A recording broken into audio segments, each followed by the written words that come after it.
Welcome to the video lecture for lesson 14. In this lecture, we'll go over the vocab for this chapter as well as section 14.1. So in terms of the vocab, the easiest way to go about this is to look on page 506, where it'll show you a comprehensive chart here of all the vocabulary presented in this chapter. Now, what I would recommend is either using a program like Quizlet or traditional flashcards to begin learning these words, but we'll be using these frequently in class here to help you all become more familiar with them. In terms of the lesson 14.1, don't worry about the grammar behind it. The main focus is whether to use indicative or subjunctive. And the way to figure it out is to know if the thing you're talking about or the person you're talking about exists or not, or whether it's a hypothetical person or thing you're talking about. So, using these examples, on the left side here, necesito el libro que tenga información sobre Venezuela. I need the book that has information about Venezuela. You know that this book exists, that it has information about Venezuela. There's a concrete book that you know in your mind exists. So you would use the indicative here, tiene. Over here, necesito un libro que tenga información sobre Venezuela. You're not sure whether this book exists or whether there is a book that has information about Venezuela. So since there's no concrete item that you're talking about, you would use the subjunctive tenga of the verb tener. In this case, quiero vivir en esta casa que tiene jardín. I want to live in this house that has a garden. You know you're talking about a specific house. You know it has a garden. Therefore, you would use the verb tener and the indicative. Whereas over here, quiero vivir en una casa que tenga jardín, you're talking about a hypothetical house with a hypothetical garden.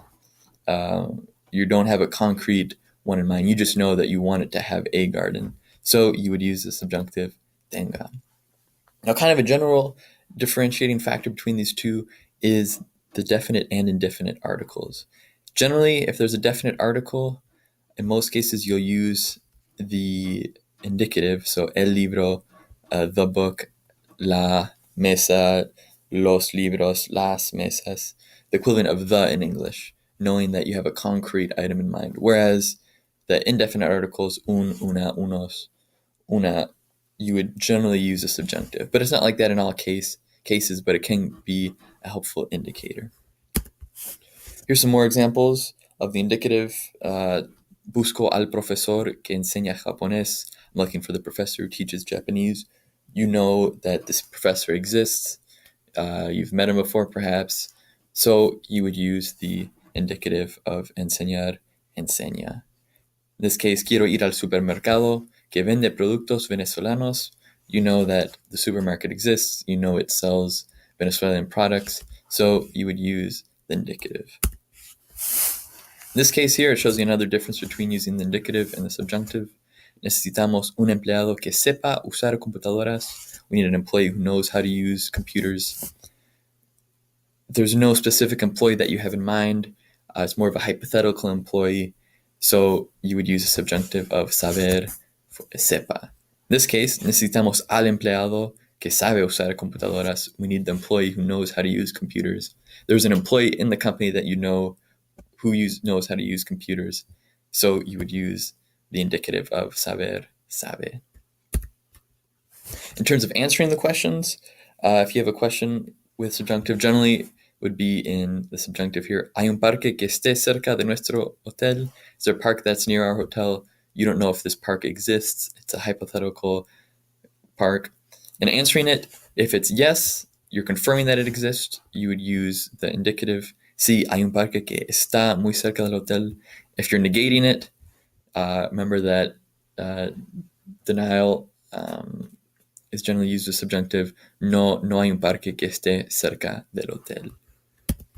So looking at the homework, all you have to do is take the verb and conjugate it appropriately depending on whether it's subjunctive or indicative. So in the first case here, Inés quiere comprar una falda que puede ser larga y elegante. Inés wants to buy a dress that's long and elegant. Now, she doesn't have a specific dress in mind. She just wants to buy a dress that is long and elegant. So it would be sea. Second case, number 2 here. A Maite le gusta la falda que ser verde y negra. Maite likes the dress that is green and negra and black. She has a specific dress in mind.